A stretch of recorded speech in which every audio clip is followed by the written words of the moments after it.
ยังบ่ได้โทรหาเอ้ยน้องได้ เขาฮะคุยกัน2คนบ่ถือว่าแล้วนี่ หาคุย2คน ยันเอาไปฮอดพุ่นไปบ่ในใหม่ บ่เว้าดอก เสียเวลาเสียเว บ่ ลา บ่คือสิบ่เป็นคือเก่าเนาะตัวเนาะ ไปให้มัน บ่ นี่ เป็ มัน น ผู้ แล้ว เก่าดอก นี่ กับทางนี้บ่ขึ้นก่อน มาทุกคนหลังจากคลิปนั้นถ้าเบิ่งตู้ก้อนเพิ่นสารแห่เนาะนี่มาเบิ่งกันทั้งเมียเพิ่นบัดนี้ทุกคน สอมเครือมันอยู่ พอตัวก็อยู่เนี่ยใกล้ๆกันนี่แหละนี่นี่แบ่งเวียกแบ่งหน้าที่กันแล้วตอนนี้ทุกคนเบิ่งทุกคนตอนแรกก็คิดว่าไม่ตู้คุณดอกซื่อๆเนาะเบิ่งให้กับตาเลยบัดนี้คือสารให้กับ ตู้ ตา สาร เล ได้ ย จักมือได้อะไรซ้ำนี่ค่ะ ฮักกะซานวานนี่ค่ำแล้ว โอ้ได้เนาะ อืม ปาเตอบ่ เป็น ยา ห ก นึ่งเนาะ บ่ได้เห็นหงปานใดแลติดตาต่อ ใช่แว่นตู้มีแว่นบ่ ก็มีนะเงินข่อยก็มีอยู่ อืม โอ้แว่นครับคำตาเอา เด้อทุกคน เออ สารแห่ถือว่าครบสุดนะแม่ตู้เนาะเพิ่นเฮ็ดเป็นหลายอย่างทุกคนเลยว้าวตัว สอดความตาเอา โอ้ถ้าว่าสารทุกมือนี่จักมือจังสิแล้วล้าง นี่บ่ชานคู่มือมากะ5-6มื้อก็แล้ว โอ้ไวเนาะ ตั้งต่อเลย ชอบ สาร จะ เนาะ มือมามือจะมาก็แล้วแล้วนี่ไหนบอกว่านี่หากันมื้อหนึงเนาะนี่ได้เอามื้อนี้ใช่ไป อืม แต่มื้ออันใหม่อันแฮมคำหนึงนี่ใช่ไปนี่ผู้นี้แฮม6คำนึงก็แล้วเราจำเราเอาได้ อืม เออ คอยสิบ่ว่า แม่ เป็น ตู้ เดือ เพิ่ น นก็เพชรตู้เพิ่นสารไว้ได้ คนสารได้ เป็นเดือนพุ่นได้คนจังแล้ว ไป โอ้ขอบคุณทุกคนมาเป็นเดือนจังแล้วเนาะทางแม่ตู้ตอนนี้ บ่ได้คนจังได้แล้ว ทาง6มื้อคนนะ กินเขาวแล้วก็เอาแล้วเนาะบ่ได้พักผ่อนเลยติ สุดเท่านั้นความดุความมัน ทำได้ซานมันก็6-7มื้อก็ได้6ศอก5ศอกน่ะ คันว่าเฮาบ่ไปทางไหนเนาะตู้ ไวเลย โอ้ ขนาดว่าตาบ่ดีนะยังว่าไวทำนี่ตาทำตาพญายนั่นคือไว อืมถือว่าชานไว้ใช้เองเนาะตู้เนาะ โดย ถ้ามี ตู้เฮียนน้ำไผ อันนี้เบิ่งเขาเจ้าสาร เบิ่งซื่อๆก็เป็น โด บ่ ย ตู้ เบิ่งเขาเจ้าสารเขาปะแล้วก็สาร นี่ก็เป็น ช่วยสิ เป็น มันง่ายปานนั้นคุณบ่ตู้ เราเนี่ยนำแต่แรกก็คิดว่าไม่บ่แม่นเนาะ อืม เป็นโยมบ่เป็นโยมเป็นเล็กบ่ โดย ชื่อเอาบ่แม่นอันนี้ นี่ ข้องพ่อใหญ่เพิ่น เออ คุณเด็ดเอาเองเลยเบิ่งนี่เนาะ โดย นี่ๆคือเราคิดว่าไม่ทาสีบ่แม่นได้ทุกคนเลยเออ ก็เจ้าเอิ้นว่าเปลอะนี่นะ กิมซานแห่ เนี่ยมีข้อเกาะให้เรียบร้อยนี่ป้าขับปะนังนี่เนาะเฮ็ดนี่มีข้อเกาะให้พร้อมนี่ เขาก็ ถ้าเข้าประตูนี่ครับอะไรนี่ กันบ่มีเนี่ยเกาะมันก็บ่อยู่ได้ รถเนาะ มันก็รูด ก็ เกาะ ตาย ก็ ก็ ได้ ได้ อืม มันก็ เออ สร้างเฮ็ดเนาะประตูเพิ่นเนาะเป็นที่เพิ่นก็ได้ เฮ็ดอยู่เฮ็ดกินก็ถูกใจพ่อตู้ ท่านแฮก็คือใจประตู เดี๋ยวบนชันติดเขาเนาะ เฮ็ดบ่เป็นตัว บ่ น่ะ เป็นบ่ที่เขา บ่เป็นนะ อืม ซานแห่นี่เป็น แฮสวิงนี่ได้เนาะตู้ โดย โอ้ คันแนวอื่นทำบ่เป็น เป็นไม้ตอกนี่บ่ได้ โอ้ คือแบบนี้ได้ เป็นคนละด้านคนละแบบเนาะคนละอย่างผู้หนึงเป็นอันหนึงผู้หนึงเป็นอันหนึง คือแห่ นัดไปถนัดลาวเนาะตัวเนาะ โดย สารไว้ตกแรกเนาะตู้ได้ใช้งานตกแรกเนี่ย โดย นี่น่ะพี่น้องก็ใกล้ๆน้องก็ เฮ็ดใส่น้องช้า อืม เป็นใหญ่ๆเลยไม่คือ ประตูไปพูดปูอยู่น้อง เป็น ซ่า ต้มใบเลยมัน ไปทมไว้ ให้มันติดเนาะ มันเหี่ยว อืมคือว่าคัน แล้วตอนแดง แม่ตู้อยู่นํกันสองคนก็เว้าคุยกันอมแอมสิบ่ คุยกันอยู่ บ่ได้ว่า แม่นแล้วเนาะ ต่งคนต่างเงียบ ห่วย แต่ว่า บ่คุยกันอยู่ การที่เอาผัวเมียก็เอามาบ่มาจากันแล้วเนาะ มาก็ อย่านั้นแม่ตู้อยู่เทิงบ่ตู้ โอ้ อยู่ลืม บ่ได้ มันก็อยู่นำกันบ่ได้แล้วล่ะเนาะ เอ แม่กับป้าว่านเพิ่นก็สาน โอ้แม่นแต่ประตูเพิ่นก็สานเป็นเนาะ เพิ่นสานคืน เอามานี่ โอ้ เพิ่นถามจะเป็นหยังจะบ่สานขอยเจ็บมือมีงอตอด ตอนมีงานตอนบ่ได้บอกคนบอก บ่ จะใช้ยังเจ้า บ่ได้ใส่หยังปะหั่นแหละ เจ้าเอง มันเซาเองมัน มันปวดบ่ผู้บางคนจนไห้เด้ผู้บางคน มันก็บ่ได้ปวดปานใด เป็นน้ำถาดคนบ่ อืม ผู้บางคนนี่นั่งไห้ได้บางคนมันงอดออกนี่ เอ แล้วก็ปะเนาะตูเนาะแล้วก็เอาเริ่มใหม่อีกบ่บัด โด นี้ ย ถ้ามีผู้สั่งนี่เฮ็ดขายบ่ นั่งหลับปากบ่ได้เด้นี่ เอ เพ อ ราะเขาก็เมื่อยขนังลายก็ได้เจ็บแอว อืม แม่แม่เนาะตูเนาะ เฮาก็ไว้ซะนี่แล้วแล้วกันเนาะ 2-3 เดือนไปแล้ว 4-5 เดือนก็ได้จังแล้ว เห็นหุงคือแต่เก่าแต่ใครอยู่ยังบ่เห็นหุงนี่ ยังบ่หลับปากใครได้มันบ่เห็น คือ หุ ว่าง ตัดแว่นใจนี่ตัดแว่นมี ตัดแว่นก็บ่มีเงินมีคำนี่แล้ว เงินหลาย โอ้ยเงินลายเฮ็ดได้ ตัดแว่นนะ อืม ขอเป็นขอไปเนาะ อืม บ่ ค ตั อ ด ย แว่ เป็น นคอยไป สิบ่แล้วได้เฮ้ยว่าสิสิว่า เป็ จั น ง ขอ ได๋ ไป คอยเป็นคอยไป คือเพิ่นเดาเพิ่นว่าหั่นแหละ เนาะ มือมีมือของขอ มีมือใบยังยืนเพิ่นว่าเป็นสมบูรณ์แบบอีหยังกะ อืม เนาะ ใส่มือแล้วเด้เนาะเว้ากันแล้วเรียบร้อยแล้วว่า เว้ากันแล้วว่ามือ ทั้งนั้นก็คุยกันแล้วว่าโทรไปคุยแล้วว่า ยังบ่ได้โทรหาเอ้ยน้องได้ โทรหาคุยกัน2คนบ่ถือว่าแล้วนี่ หาคุยสองคน ยันเอาไปฮอดพุ่นไปบ่ใหม่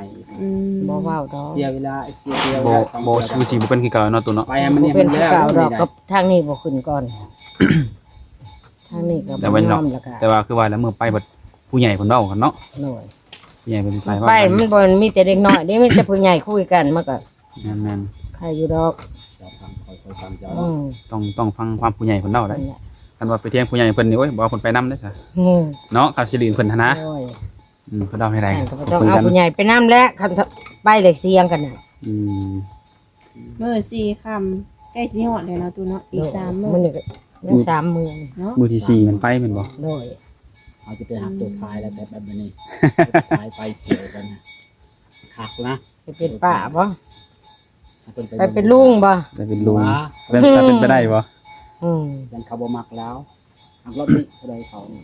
ผู้ภายเนาะเฮ็ดเวียกเฮ็ดงานได้อยู่ได้เพิ่น ดุแล้ว เราไปทำงานอยู่อัตเปอร์พแต่ละปีนี่ถ้าเราจะไปอยู่แล้วหาเงินเก่งตัวเกาะตัวไปอยู่เฉยๆโอ้เฮายอมใจว่าเท่าขนาดนี้บ่รู้ว่าเป็นไงเอาเงินมาใช้กับลูกหลานก็บ่มีเพิ่นว่า คือแม่นบ่ ได้สิ ตัดบ่หาเองเขาสิหาให้กินแม่นความแล้ว นั่นเนาะ เฮ็ดไปล่ะ เลี้ยงตัวเองตอน โทร นี้ ไปหาอ้ายได้ เลี้ยงได้นี่ อยู่ แหละ สารวันหั่น ให้คนมาตู้อยู่บ่ โดย โอ้ ทิศเอื้อยผู้อยู่เฮือนนี่ลูกชายก็ยังบ่ฮู้ได้นี่ เอาแต่บ่มีปัญหามานำหลังดี ลูก บ่ ชายยัง มี บ่ หยังดอก อืม ลูกชายยังบอกอยู่แม่นอยากได้มีไผของบ้านทันหายก็ให้เอากันราคาตีวีโบยกันทำบ่ให้เอาแล้วว่ะให้บ้านให้เมืองลูกว่านะ โดย ตอนนี้ลูกชายยังบ่ฮู้ว่าอยู่ บ่ มันไปคอเนี่ยเพิ่นบ่มาบ่ลูกชายมาแล้วว่ะ บ่ได้มาอยู่กรุงเทพ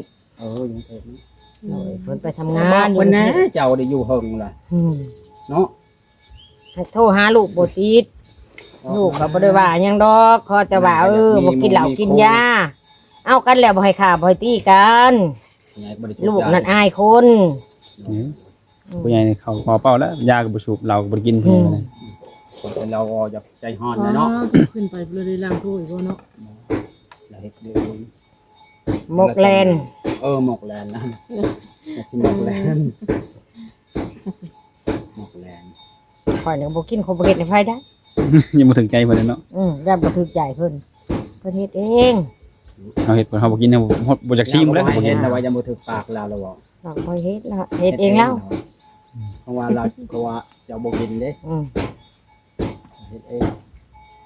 ยังบ่ได้คิดกันแน่เนาะตูเนาะตั้งแต่มา ยัง 2อาทิตย์แล้วเนาะเฮาได้2อาทิตย์ ใช่แล้ว2ที ได้ ไป เนาะ2อาทิตย์เพิ่น อย่าผิดอย่าเถียงกันเถอกเนาะอยากแทงแบ่งปันกัน จัก เฉ มี ย เทียงกันไปหยัง อืม เอฟ แม่ ซี ให้ ก็ ให้หมู่ โอ้ เลย ยให้แม่ใหญ่กับพ่อใหญ่อยู่นํกันดนๆเด้อ อืม เพิ่นว่าได้ FC เขาได้ เนี่ยถ้าเป็นไปได้เฮาก็อยากอยู่ ได้ เนาะ อยู่ตามเขาเบิ่งสังเกตว่าคอมเมนต์ตอบ เฮาก็อยาก มา อยู่ แม่ใหญ่นี่เราก็ดีเราก็แบบคนขยันนะเขาว่าเราบ่ได้อยู่ซื่อๆแบบนั้น กันอยู่ไปฟิตกันเฮาก็บ่อยากอยู่ให้ลูกให้หล้านแล้วเคยได้ไผมีล่ะ เอากันไปชีวิตสิเที่ยงกัน นี่คิดเห็นหยังเนาะ อืม บ้านนี้นะเนาะ อันนี้ ให้ ล่ะ ลูกหลานเนาะ อายแล้วเคยได้ไผมีล่ะแต่ไปมื้อพิษกันมื้อนั้นยังอายเลยได้ ตอนนี้มีแต่ น่าชิดแล้วเนาะเฮาเนาะ อืม ตอนนี้มีแต่ระวังคนอ้อมข้างเนาะมองบ่ฮู้ว่าเขาสิใส่ร้ายหยังให้เฮาอีกหันนะ คน ระวังเท่านั้นแหละ กันที่เว้าหยังคันนะอืมเพราะว่าที่ผ่านมาก็เห็นแล้วเนาะ โดย เห็นแล้วบัดนี้ ย่าน นั่นแหละ ทางเราก็คือสิบ่มีปัญหาหยังดอก โดย จากแรกตัวหน้าไปหากแต่ว่าคือผ่านมานี่ยัง อนาคตเฮาก็แนมบ่เห็นจังได๋ อนาคตยัง25บ่เห็นได้อนาคตได้จักเป็นใด พูด จักหลายจักดีเฮาก็ยังบ่ฮู้ แต่เมื่อวานกับมื้อนี้เนาะ โดย เอาแล้วก็เมื่อวานน่ะฮู้แล้วผ่านน่ะฮู้หมดเลยเด้ มื้อนี้อีกหั่น มื้อนี้ก็ฮู้แล้วนี่ยังมือใหม่ต่อไปอีกเฮายังบ่ฮู้เด้จักสิเป็นใด แม่นเลย นี่นะคนเฮา คนเฮาฮู้แต่เมื่อวานกับมื้อนี้แหละคนเฮานะ โดย โอ้ยฮู้ดอกโอ้ยได้มันโอ้ยมื้ออื่นกูสิไปนั่นมื้อนี้กูสิไปฮู้ดอก แต่นี่ต่อไปเฮาก็ยังบ่ฮู้อนาคตจักเป็นใด แม่นเลย จักหัวดำไปก่อนจักหัวดอนไปน้ำหลังตัวนี้เฮาก็ยังบ่ฮู้นะ โดย ถ้าผ่านมาก็มีเทื่อเดียวนั่นละ ตอนนั้นเนาะ โดยก็บ่มีหยังอีก ได้มันบ่ดีเฮาก็ลืมไป โดย ได้มันดีก็จดจำไว้ เอาบ่ดีกับทิพย์นี่ แต่นี่คือลางก็เฮาบ่ให้เอ่ยแต่นี่ต่อไปก็บ่ให้เป็นคือเก่าเคยไผเคยมันแล้วก็แล้ว โดย ถ้าเคยผ่านแล้วก็ผ่านแล้วก็ให้ผ่านไป อดีตในปัจจุบันแล้วบ่ให้มันเป็น โดย การเป็นคือผ่านมาก็อยู่นำกันบ่ได้แหละไปไปมันแหละ เฮาต้องเฮ็ดปัจจุบันที่ดีขึ้นไปเรื่อยๆเนาะ โดย ได้มันดีอ้ายเฮาก็ เกิดบ่มีบ่มีหยังแล้ว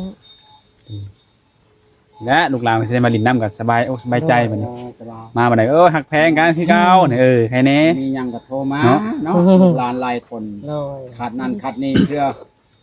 ของใช้ในครอบครัวขาดก็โทรมาบอกเขาแถวบ่มีเวลาออกเนาะ หน้าบรรดาอยู่ไกลทำเนาะ โดย เนี่ยลูกหลานก็มาหาเรื่อยอยู่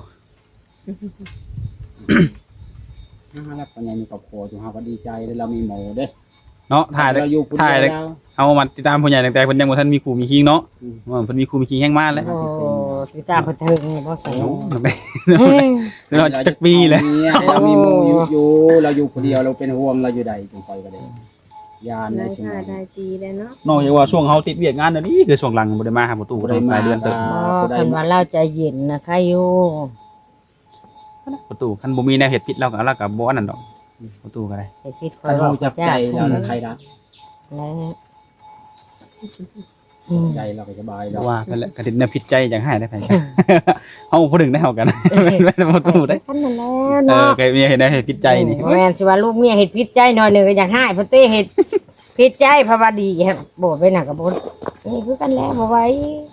โดย ผิดหรือบ่ผิดก็ต้องเอาใจเฮาใส่ใจหมู่มันจะเข้ากันได้เอาแต่ใจผู้เดียวก็บ่ได้ได้ เข้ากันบ่ได้คนเฮาเอาใจเจ้าใส่ใจข่อยใจข่อยใส่ใจเจ้าดี โดย ก็ถูกต้องกันดีเว้ากันดีปลีกันหมุนมีความสุขได้ โด อยู่ร่วมกัน จากบ่ายโมงหกสี่หัวหัวว่ามอน อืม สี่โมง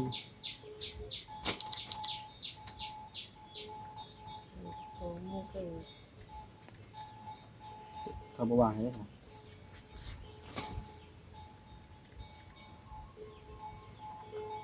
ัน วันนี้ไม่ได้ชานมาแต่เช้าผม บ่ไปตลาดมันบ่ได้สารหากสารพ่อเพุ่นชานให้แต่เช้าพุ่นแหละอันนี้น่ะ โอ้ประตูบ่ชานเนี่ย โดยเพุ่นชานให้ได้2รอบ อืม แล้วก็ไปแล้วบัด ได้ยังไงนี่ครบ6บ่หรือ6ยังนี่ ครบหก เป็นไงพญาขับรถดีอยู่วะ อืม เราบ่เจอบ่ เราบ่ได้เกิดเนาะ ไปเที่ยงอยู่วะ เราพัดคอยไปคอยมา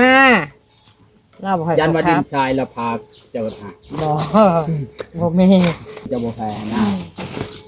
ให้เห็นเราพันแห้งเถียงไหนให้ครับเราบ่ให้ครับเราญาติเขาขับไว้แล้วก็ จะค่อยขับแล้วว่าเราทีฮะยังบ่ก็ว่า ยังบ่เคยถือ แล้วฮู้ว่าจังได๋เจ้าขับไว้ เราญาติเรา เจ้า เห็น อะไร เลย เจ้าขับคอยก็บ่จัก เราเห็นเลยดิ